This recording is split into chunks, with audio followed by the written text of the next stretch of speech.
We know the name of the city or town we live in, but how many of us know the name of the watershed that provides us with water every day? This watershed, the Lower Fox River Watershed, is an amazing resource providing ecological services as well as economic value in addition to water for human life. All of us need to know this watershed and understand the challenges it faces from runoff contamination, loss of fish habitat, and the invasion of non-native species, because these problems ultimately affect not only our water supply, but its quality too. When you wake up to shower in the morning, your water might be coming from the Lower Fox River Watershed.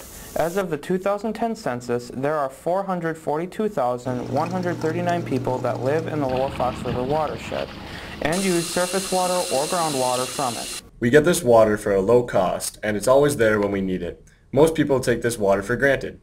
There is so much that goes into providing water for human use. The average person in Wisconsin uses 56 gallons of water per day. When we run the faucet, we never really think about the people, the infrastructure, and the time and money put into providing clean water. We need to conserve this water and protect the land and ecosystem where this water is naturally filtered. Each one of us can cut back on the amount of water to help maintain our supply of groundwater and to preserve the ecosystem that rely on this water.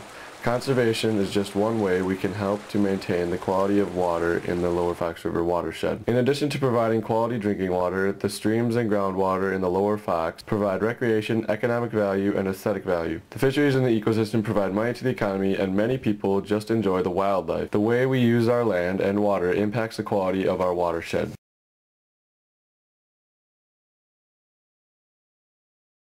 The water cycle shows us that we will never run out of water, but that doesn't mean that we can't run out of clean, easily accessible water. Most of us know that the water cycle includes evaporation, condensation, and precipitation. We don't often think about the groundwater or quality of runoff to surface water. Most of us in the Lower Fox River watershed get our clean water from the ground or from Lake Michigan.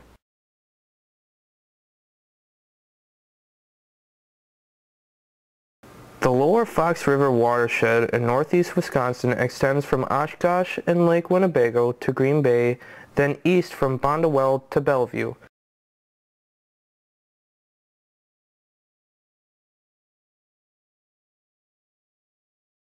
The counties of Brown, Calumet, Outagamie, and Winnebago are all part of the watershed and include the main tributaries of Apple Creek, Ashwaubenon Creek, Duck Creek, East River, Trout Creek, Baird Creek, and Dutchman's Creek. All of the streams and land runoff in the watershed drain into the Lower Fox River and Green Bay. City, suburbs, industry, agriculture, and recreational activities use this land and have contributed to the contamination of the water. Several of the streams in our watershed are identified as impaired because they contain contaminants from point and non-point source pollution. Since the Clean Water Act of 1977, there have been many improvements to the water quality in our area. Yet we are cleaning up contamination in the Fox River and Green Bay, and there are still several impaired streams that are contaminated from runoff. When water falls on our lawns, some of it is carried along with fertilizer into our storm drains. When water falls on our crops, some of it drains along with soil, fertilizer, manure, and pesticides.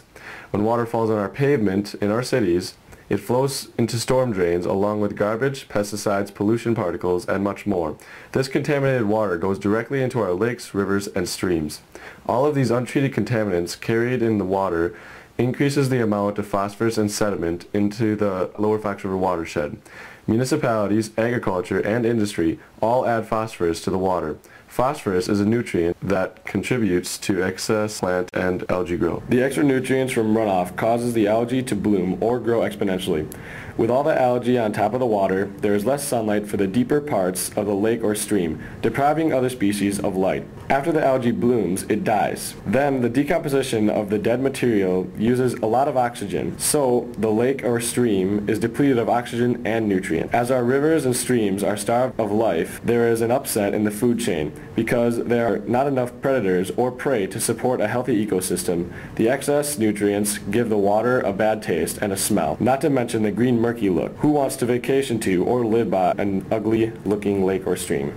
Did you know that this 1 little pound of phosphorus, represented by this little weight I have in my hand, can equal up to 700 pounds of algae? Now, what do you think would be easier to take care of? This 1 little pound of phosphorus or this 700 pounds of algae?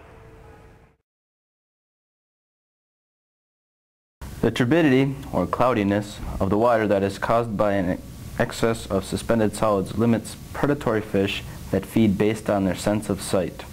Suspended solids destroy spawning grounds for fish and also negatively impact benthic habitats located at the bottom of lakes.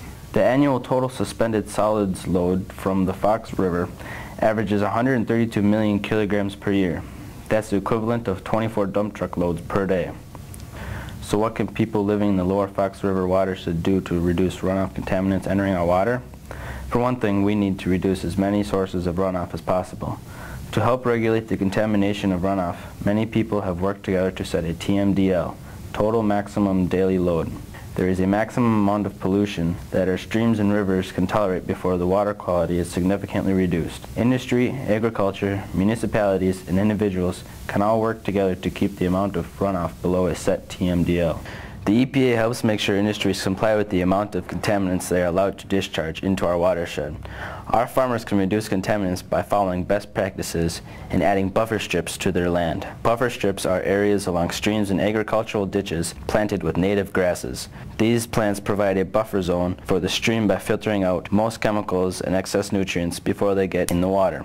Also, these buffer strips provide habitat for many native species. Municipalities can encourage more green space, which maintains more areas of native plants that help recharge the groundwater. This also helps reduce the amount of runoff from paved areas. As individuals, we can do many things. Good car maintenance helps reduce pollution from vehicles, limiting the amount of road salt placed on residential driveways, and using compost instead of fertilizer reduces the amount of pollutants which enter our water systems. Having a soil test done on your lawn or garden can let you know if you need any fertilizer. If you do need fertilizer, you should apply in small amounts and only as needed. Rain barrels and rain gardens reduce runoff and ensure the water gets filtered into the ground instead of down the storm drains. Roots of native plants reach deep into the ground, providing a pathway for the water to infiltrate. Rain gardens are a great way to include native plants that help recharge groundwater and increase aesthetic value of an area. As individuals, we can also buy local organic produce, which limits the amount of chemicals entering our water and encourages farmers to use best management practices. Runoff of sediment and phosphorus and other land use choices specifically impact organisms such as the northern pike. Fishing generates $2.75 billion and more than 30,000 jobs for Wisconsin. Northern pike is an outstanding resource for the state, providing recreation and business sources. Northern are also valued for their large size and ease of catching. Each northern caught at harvest length can be worth as much as $140. Pike provide more than economic value. They also provide ecological value. Pike are top predators and they help keep other species populations under control. Without the pike, the biodiversity of fish would decrease. Pike breed in wetlands and rivers, the same wetlands and rivers that are being destroyed by invasive species, runoff, pollution, and filling of wetlands. Did you know that the roadside and agriculture ditches provide enough shallow, warm water for northern pike to spawn before they migrate back into the bay? Unfortunately, people don't think of these ditches as valuable habitat, so these areas of water are often obstructed, destroyed, or contaminated by runoff. Maintaining wetland areas provides several ecological services including natural filtration, reduced flooding, and habitat for many species. Healthy wetlands clean the water for free. As individuals, we can support legislation that protects wetlands and other natural resources. If we can help preserve the natural habitat in the lower Fox watershed, we can protect our water and habitat for so many organisms. For each acre of wetland restored, there are about 20,000 potential pike offspring that could be saved.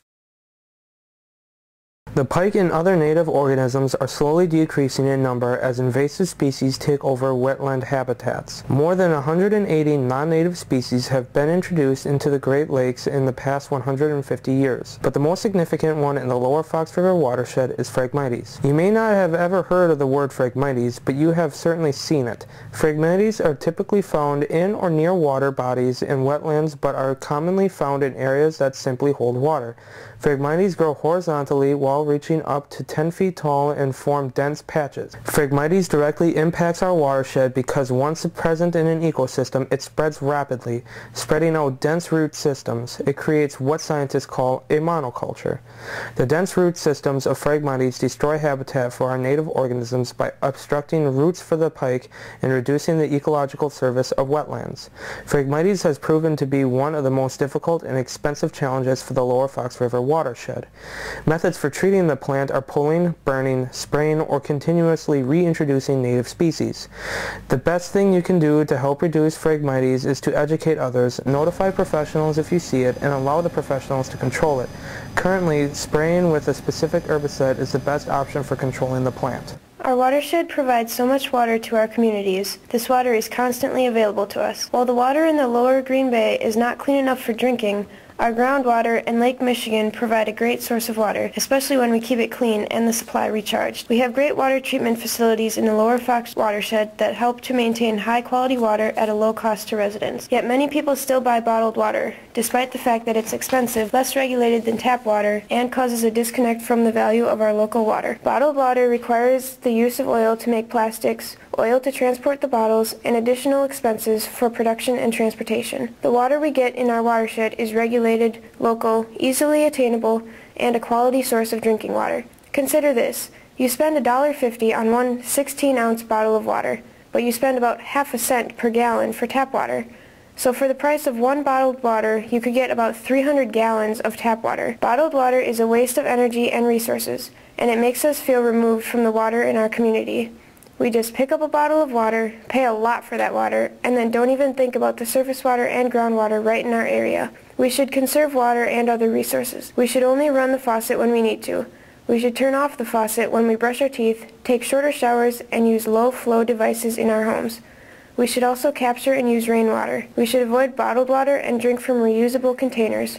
But we can go beyond conservation because there are many ways that we can help keep the water clean. Remember the water cycle? When rain and snow hit the ground, that water either infiltrates the soil or runs off as untreated stormwater. What hits the ground enters our water, so we need to reduce the amount of pollutants hitting the ground. There are so many professionals from the DNR, Land Conservation Office, Natural Conservancy, and other organizations who are working very hard to conserve and protect the Lower Fox River watershed. We can all support their efforts, but the best thing we can do is take action on our own. We need to take action to reduce runoff and water contamination. We need to protect the land in our watershed, and we need to stop wasting money and resources on bottled water. Every time we use the water and land in this watershed, we make an impact. What kind of impact we make, good or bad, is up to us.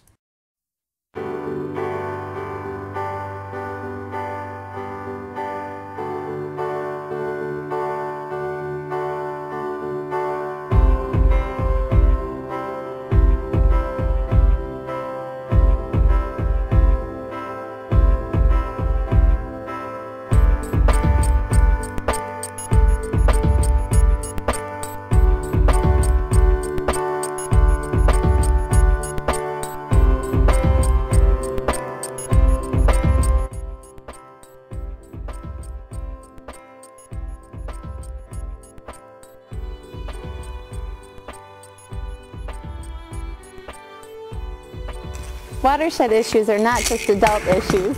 I'm not good at having fun. I don't know how. I'm not. Hoopla! Hoopla! Hoopla! When we run water...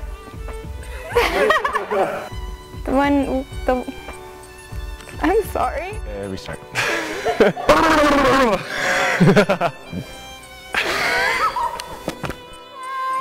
By the light. Oh, you're recording, aren't you?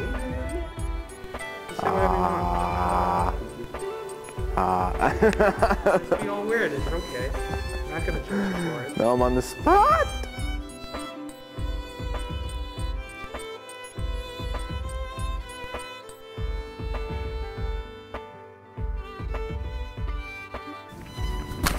Go.